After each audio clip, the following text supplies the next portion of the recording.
ഡേയ് നീയൊക്കെ രണ്ടോ A ഡിവിഷനിൽ പഠിക്കുന്ന അജിനെ പിടിച്ച് അടിച്ചാ? ഓ അവരെണ്ണം ചോദിച്ചു 2 കൊടുത്ത് എന്ത് അവൻ ആരാന്നറിയോ? ഡേയ് അവനാരായാലും നമുക്കെന്ത്? നിനക്കൊക്കെ അവന്റെ ചേട്ടൻ ആരാന്നറിയോ? എന്റെ ചേട്ടനാരാ സിനിമ അറിഞ്ഞ അതൊക്കെ പോട്ട് അവന്റെ ചേട്ടന്റെ കൂട്ടുകാരൻ ആരാന്നറിയോ?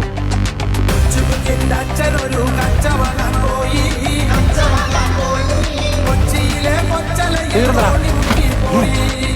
നീയൊക്കെ തീർന്നു.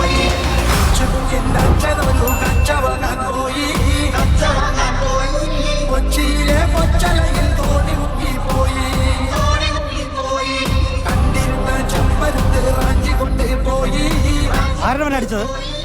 എന്റെ പെങ്ങളെ പറയണ ഇനി അടിക്കും ഞാൻ അവനാ. ആണോടാ? ഇല്ലണ്ണ, സത്യമായിട്ട് എനിക്ക് അവളെ അറിയത്തൊന്നുമില്ല. അണ്ണനാണ് സത്യം. നീയൊക്കെ ഇവിടെ കൊണ്ട് നിർത്തിക്കോ. ഇനി അവനെ തൊട്ടാ തൊട്ടാ നീ